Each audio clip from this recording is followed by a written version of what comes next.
What's going on, world? Welcome back to channel 3.4, and this is another episode of Music Felt by Me. Let's get right into this. This is Oliver Anthony's Richmond, north of Richmond, viral song that swept the nation. I have heard this song before, but I just kind of wanted to do a reaction to it or a deep dive into it and talk about it. So before we do, don't forget you can always like the video, you can subscribe for free, you can do all those things for free. And then if you want to support the channel in any way, you can head on down. There's merch. There's a little merch shelf down below, and you can sign up for Patreon. As low as $1 a month, you'll get access to the old archived vault of all the old episodes that reference Instagram and Twitter handles that no longer exist from days many ago. So let's get right into this. Oliver Anthony, Richmond, north of Richmond. Not normally the kind of music we react to here, but we'll check it out. I've been selling my soul, working all day, overtime hours, bullshit pay, so I can sit out here and waste my life away, drag back home and drown my troubles away. So touching on a very relatable feeling, I think, for most, where, you know, I've been working overtime hours for bullshit pay, struggling financially, and then with his work-life balance, feeling like he's not being fairly compensated for the work that he's putting out. I think that sentiment resonates pretty generically across and commonly throughout most of the middle to lower class. I'm not very great at grading like who's a good singer, because I just kind of like what I like. I don't know if they're technically would like grade or score really well like as a talented singer. There's something about his voice that's raw enough to make me feel like he's probably not a great singer, but it's so raw and real that I enjoy it. So there are moments where his voice kind of cracks in this while he's kind of pelting out some notes, but he does a really good job, and Leela presented this to me, where it's just raw. It's just raw. You can just feel his emotion. He did a really good job of bottling how he was feeling and translating that through the microphone and into something that people can listen to and also feel, right? And that's the kind of music I like, that you can feel, or you can gain an understanding as to what that person might be thinking about or feeling at the time. And this song definitely captures that. Damn shame what the world's gotten to. For people like me, people like you, wish I could just wake up and it not be true, but it is. Oh, it is. Living in the new world with an whole soul. That's just saying, I wish it wasn't true, but it is.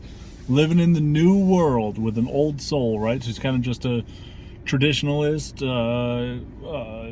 guy that seems pretty simple, right? The way the world used to be just felt simple, I guess, from his perspective.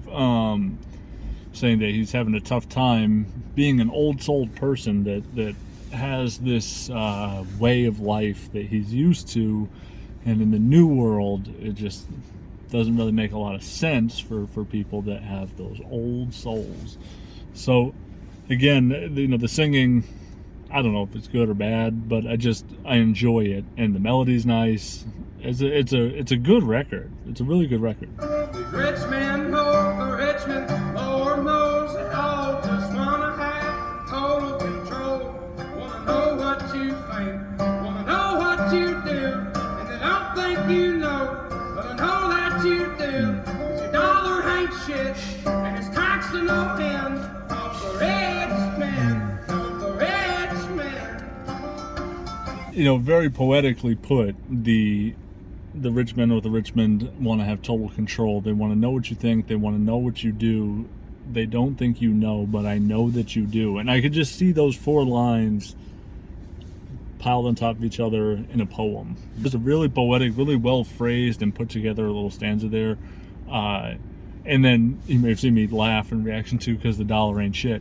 When I first heard this song, that line really jumped out at me, just because, again, it's so raw and so understated, but said with so much emotion, that your dollar ain't shit because it's taxed to no end, which is very true, and I don't disagree with it. And it's not funny even that's the truth, but just the way he enunciates it and kind of states it out there. It's just so simple but effective because your dollar ain't shit. And it's to the point where, you know, Leela and I will randomly be around the house, just say it out of nowhere, like, because your dollar ain't shit.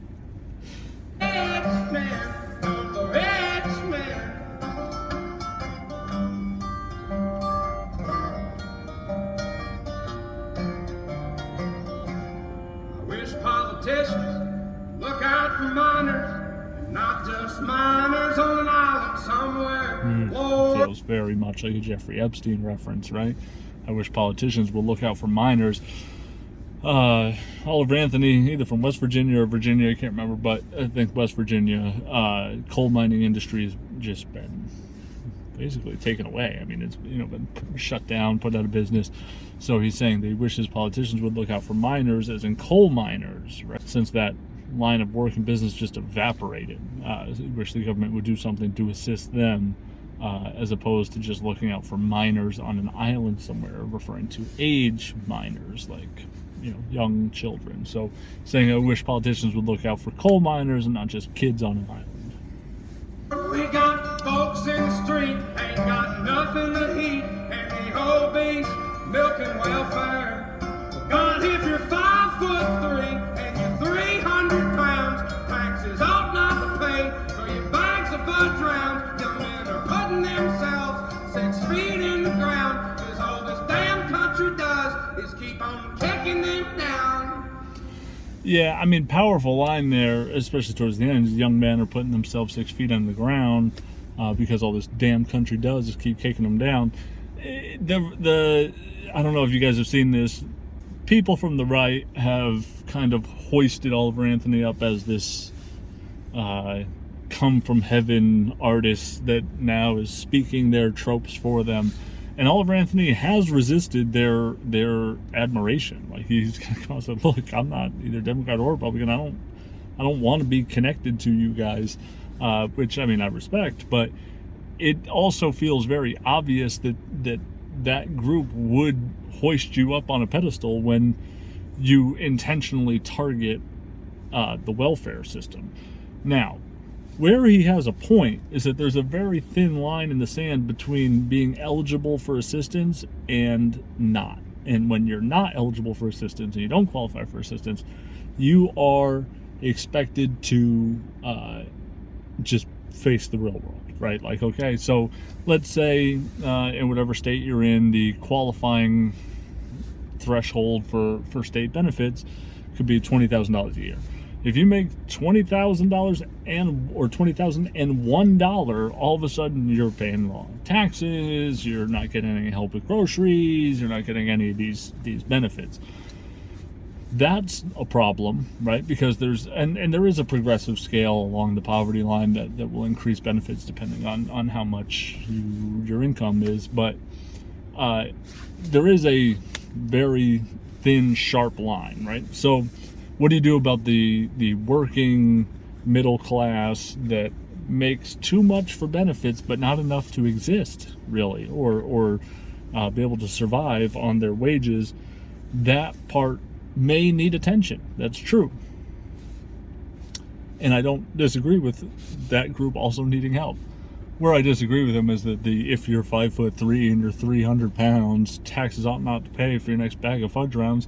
It's kind of a stereotypical, very cliche-esque, broad stroke painting of what the welfare system looks like, as opposed to understanding that he also wants help. He wants the same help they get. So I don't know why you need to punch down and insult a group of people that obviously also need help, and maybe more help than you need. It just seems like an odd trope to attach yourself to, or a stance to take, when you're saying, but what about us? Like, as if he's entitled to some sort of support, which I wouldn't have no problem with. And he's right. You know, young men's suicide rate is unbelievable. And if not suicide, they're working themselves into bad conditions or bad quality of life. So his point is valid, but I think he just could have expressed the point without taking a low blow or a cheap shot at people that are receiving benefits from the state. It just seems like an odd thing to do. I think it was Haznabi that I saw reacting to that, where it's like, It's like Donald Trump calling Chris Christie fat. Like, Donald Trump is also overweight, right? But it's weird. You just find the person that's a little bit worse off than you and then use them as a punchline or a punching bag. It just seems odd. Oliver Anthony kind of lost me when it came to that point specifically. Lord, it's a damn shame what the world's gotten to. For people like me, people like you, wish I could just wake up and it not be true, but it is. Oh, it is. Living in the new world with an old soul. These rich men know for Richmond, Lord knows they all just wanna have total control. Wanna know what you think, wanna know what you do, and they don't think you know, but I know that you do, 'cause your dollar ain't shit, and it's taxed to no end, 'cause the rich men know the rich men. Yeah, again, I mean, powerful that it's your dollar in shit again, right? And that the Richmond, north of Richmond, he's referring to as Washington, D.C., right? So where all the politicians are. So north of Richmond, Virginia, or West Virginia, whatever. I think it's Richmond, Virginia. Correct me if I'm wrong. I'm saying all the rich men that live or that are north of Richmond. So, and that's kind of like another thing too, is like drawing the line at Virginia and separating like the Richmond north of Richmond. So even if he was talking not just specifically about politicians, but Northerners or something like that, where, you know, Republicans that have hoisted him up share some commonality in that line right around Virginia, and anything south of that versus north of that is, you know. So I don't know. I mean, it doesn't seem too surprising that right-wing members would flock to Oliver Anthony. Which in general shouldn't be Oliver Anthony's fault. You know, he's just expressing his mind and making music. But like I said, there's a couple things there that seem like, well, yeah, of course they're going to feel that way. You know what I mean? But it seems pretty like a pretty simple correlation there. But, you know, I will give Oliver Anthony the credit for, you know, stating that he doesn't want to be affiliated with either side. He just is a guy, you know, making music. So.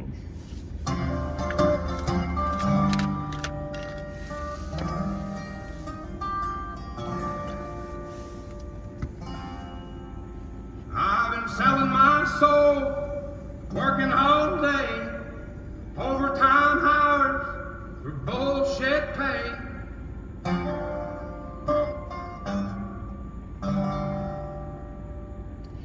Yeah, I mean, all in all, good record. I like it. Couple points there that I really disagree with, or felt unnecessary at least. But I don't dislike the song because of that one section. I stand very much against that line of logic. But the record's fine. You know, musically, like I said, it's well done. He does a really good job of capturing some emotion and having that translate to the music, which I can always respect. I'm gonna give it a 7.2. I think there is parts of it that I do not like, but as a song, it's fine, and it's just captured total national attention. So, you know, go for him. I hope he gets what he's looking for out of this. And you know, I know he said that he's like turning down record deals and yada yada, but you know, he had a message he wanted to get off his chest, and I think he got that communicated to the world pretty well. So grab yourself some merch.